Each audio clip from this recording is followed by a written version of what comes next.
하나님 말씀 룻기 3장입니다. 룻기 3장 6절로 7절 저와 여러분이 교독하겠습니다. 그 타작마당으로 내려가서 시모의 명대로 다 하니라. 보아스가 먹고 마시고 마음이 즐거워서 가서 모적가리 곁에 눕는지라. 룻이 가만히 가서 그 발치 이불을 들고 거기 누웠더라. 아멘. 본문 말씀을 가지고 패자 부활전에서 승리하려면이라는 제목으로 하나님 말씀을 증거하겠습니다. 지난주에도 말씀드렸듯이 패자 부활전에서 승리하려면 첫 번째는 순종해야 돼요. 두 번째는 대상을 분명히 해야 됩니다. 세 번째는 철저히 준비해야 돼요. 룻은 시어머니의 말에 그대로 순종하는 걸 보게 됩니다. 보아스라는 사람이 누구인지를 시어머니 말을 통해서 알게 됐어요. 왜 자기가 보아스의 발치 아래로 들어가야 하는지도 이제 알게 됐어요. 이 패자 부활의 역전의 법칙은 그렇게 자세의 믿음으로 순종할 때 되어지는 거예요. 그래서 주는 대로 먹고 시키는 대로 한다는 게 바로 성경에서 나온 아가페 한 동작 매뉴얼이에요. 북경에서는 오늘도 아가페 한 동작의 매뉴얼로 진행되고 있어요. 정말 심각한 가공할 핍박 가운데서도 그 사역이 진행되고 있는 걸 보게 돼요. 패자 부활 전에서 승리하려면 두 번째, 대상이 분명해야 한다라는 거예요. 룻기 3장 10절을 보면 보아스가 룻에게 한 말이 나와요. 내가 빈부를 물어나고 연소한 자를 쫓지 아니하였으니 라는 말이에요. 이게 룻이 너무나 젊고 앳되고 매력적인 여인이기 때문에 룻이 스스로 마음만 먹으면 부자에게도 시집갈 수 있고 젊은 남편을 만나 행복하게 살 수 있는 조건을 갖추고 있다는 거예요. 룻기 3장 11절에서 보아스가 룻에게 또 얘기합니다. 내가 현숙한 여인인 줄 나의 성읍 백성이 다 아느니라 라고 말해요.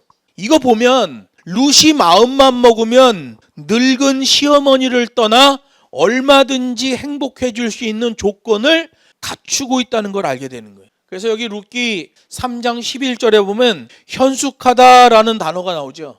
너는 현숙한 여인이라 할 때 이 현숙하다라는 말이 히브리어로 하일이라는 말이에요. 하일. 룻기 2장 1절에서 보아스에게도 유력한 사람이다라는 말이 사용되죠. 똑같은 단어를 사용해요. 하일 깁보르라는 말을 사용합니다. 현숙하다 하일, 유력하다 하일 깁보르. 이 하일이라는 말이 동일한 말이에요. 이 유력하다라는 말은 현재적으로 볼 때 재력 있고 학식이 있으며 신앙과 인품을 두루 갖춘 덕망이 있는 인물이란 뜻이잖아요. 보아스가 그런 사람이라는 거예요. 실제로 룻도 아주 좋은 조건을 가진 여인이었어요. 그런데 룻은 자기가 가지고 있는 그 유리한 조건을 내세우지 않습니다. 오직 시어머니의 말을 따라 보아스를 선택하잖아요. 시어머니의 말이 뭐예요? 하나님의 말씀에 이렇게 기업을 물으라고 했다. 기업을 물으는 게 정상적인 거예요. 하나님의 말씀에 그렇게 되어 있다는 거예요. 우리는 우리의 일상생활에서 자기 자신에게 물어봐야 돼요. 나는 무엇을 선택하고 사는가? 요즘 사람들은 돈방석에 앉는 걸 그렇게 좋아해요. 그래서 뭘 하든 벼락부자가 되어서 돈방석에 앉아서 하는 거, 이게 유일한 목표야. 요즘 젊은이들 보면 다 돈방석이야. 돈방석. 인생의 목표가 돈방석이에요. 어느 나라에 사냥을 좋아하는 왕자님이 있었대요.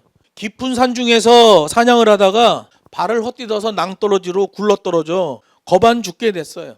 그 지역에 사는 나무꾼이 왕자를 발견하고 왕자를 업고 자기 집으로 데려갑니다. 응급처치를 해요. 그리고 좀 시간이 지났더니 왕자를 보호하는 사람들이 그 나무꾼의 집에 들어온 거예요. 그래서 왕자를 대궐로 옮겨갔고 치료를 해서 건강을 회복했습니다. 임금이 얘기를 들은 거예요. 낭떠러지에서 떨어져서 거반 죽게 된 걸 거기 지역에 있는 어느 나무꾼이 왕자를 업고 가서 응급처치를 해서 살 수 있었다. 그랬더니 임금이 그 나무꾼을 궁궐로 불렀어요.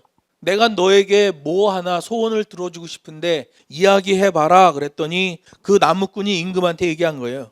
1년에 한 번씩만 저희 집에 오셔서 식사를 하십시오. 나무꾼은 그 왕자가 자기네 집에서 치료받으면서 나무꾼이 끓여준 죽하고 반찬을 먹고 너무 맛있어 하는 거야. 궁궐에 있는 음식만 먹다가 바깥에 있는 음식 먹으니까 맛있죠. 그래서 아버지한테 얘기한 거예요. 아버지 임금한테. 저 집 음식이 보통 맛있는 게 아닙니다. 나무꾼도 1년에 한 번씩만 우리 집에 오셔서 제가 차려드리는 음식을 드십시오. 그랬더니 왕이 그걸 허락했어요.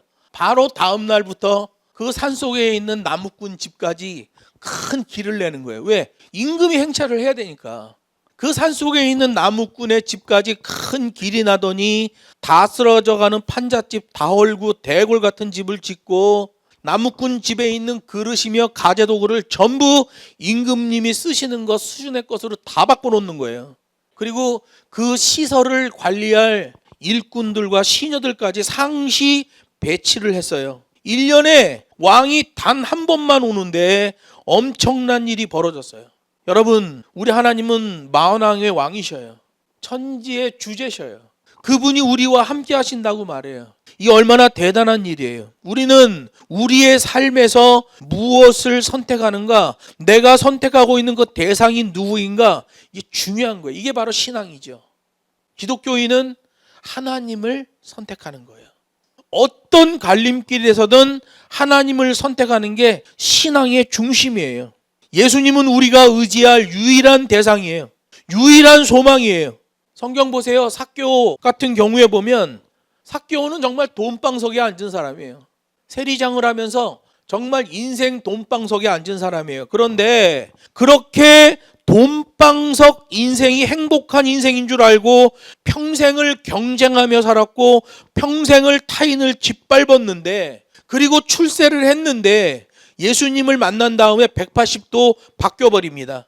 자기 재산의 절반을 가난한 자들에게 나눠주고 혹여 내가 토색한 것이 있다면 4배로 갚겠습니다 라고 결단하잖아요.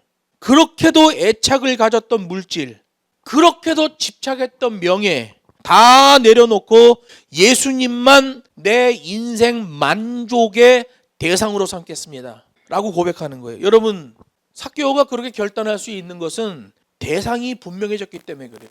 그 전에는 돈방석이었어요.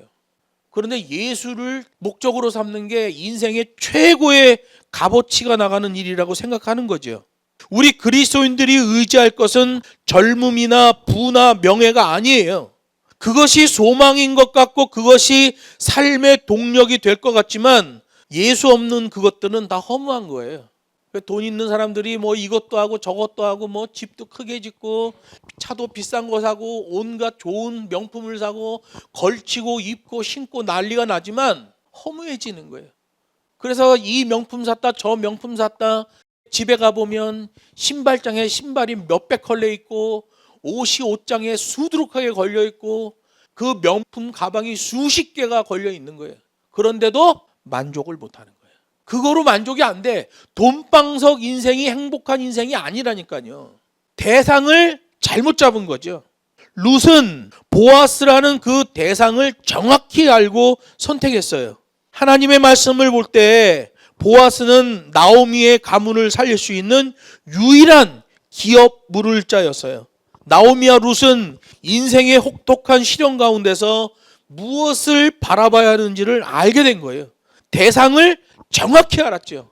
그래서 행복의 길로 나가게 되는 거예요.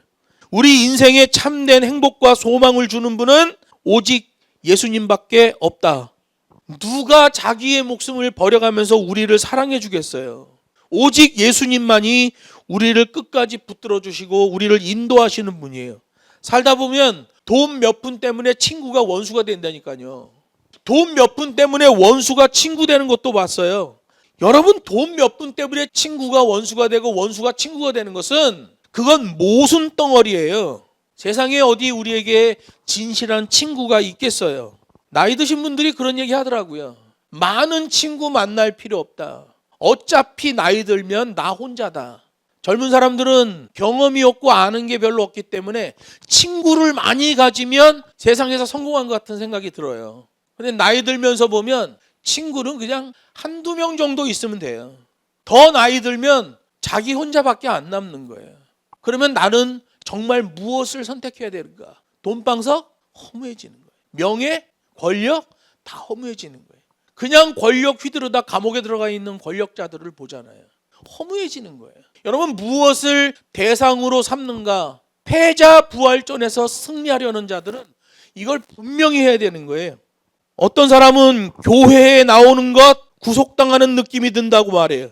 때마다 예배를 드려야 되는 것 구속당하는 느낌이 든다고 말합니다. 그 사람은 그렇게 얘기해요. 리드미컬한 음악이 흐르고 사이키 조명 번쩍이는 데서 자유를 느끼는데 교회만 오면 그런 자유를 뺏긴다라고 말하는 사람도 있어요.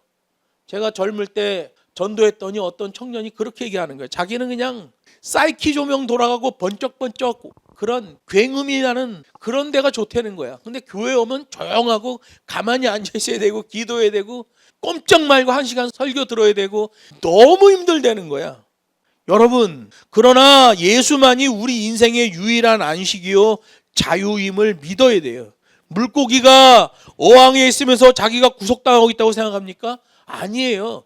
그 어항 속에 있어야 그 물고기는 사는 거예요. 새가 하늘을 날아가면서 나는 왜 이렇게 하늘에 올가매져 있는가라고 생각하지 않아요. 새가 하늘을 날아다니며 그게 자유인 거예요. 기차가 자유롭게 달리고 싶어서 철길에서 탈선한다고 생각해 보세요. 그게 자유예요? 그 자유 아니라니까요. 기차는 정해진 철길 위를 달려야 기차고 그래야 문제가 없는 거예요. 하나님께 나와 예배하는 것은 이 땅에 태어나 존재하는 모든 인간들에게 유일한 목적이에요. 이 목적이 강화되면 그 일을 이루어가는 수단과 방법이 복받게 되는 거예요.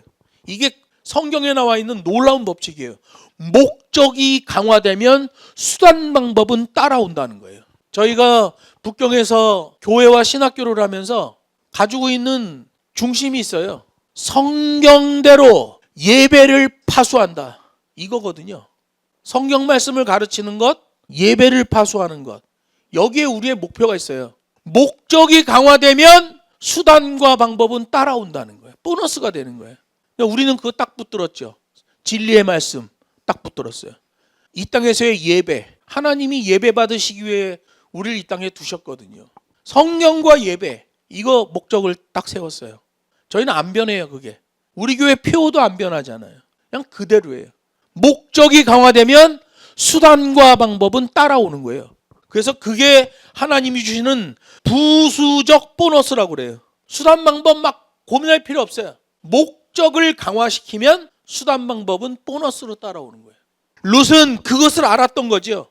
그것에 걸맞는 실천적인 순종의 삶을 살았고 그게 자세의 믿음으로써 흐름으로 나타난 거예요. 룻, 이 사람이 이스라엘 공동체에 하나님의 이름으로 들어오게 된 계기가 뭐예요? 룻기 1장에서 했던 신앙 고백이잖아요. 어머니의 하나님이 나의 하나님이요 어머니의 백성이 나의 백성이며 어머니가 죽는 곳에서 나도 죽겠습니다. 이게 신앙 고백이었어요.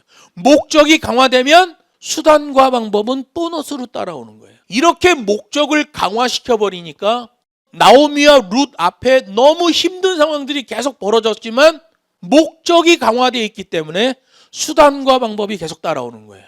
이게 믿음 생활할 때 굉장히 중요한 거예요. 그냥 내가 믿으려고 막 그냥 애쓰는 게 아니라 목적을 강화시켜버려요. 그 목적을 향하여 대상을 분명히 하는 거예요. 그러면 그 일을 이루어가는 수단과 방법은 보너스로 부수적으로 채워주시는 거예요. 북경에 우리 교회 사역이 얼마나 돈이 많이 들어가고 얼마나 힘이 들어요. 그런데 하나님께서 때마다 물질을 주시고 그 일꾼을 붙이시고 또 생각지도 못하는 방법들을 수단들을 나오게 하시는 거예요. 패자 부활전에서 승리하려면 첫 번째는 순종해야 된다. 두 번째는 대상이 분명해야 된다까지 오늘 하고요. 철저히 준비해야 한다라는 것은 다음 주에 이어서 하겠습니다. 제가 대상 포진 때문에 아주 힘든 상황이에요. 설교를 짧게 한다고 너무 기분 나빠하지 마시고 목사가 아프니까 설교가 이렇게 짧아질 수 있지 이러고 너그러운 마음으로 이해해 주시기 바라요. 제가 기도하겠습니다.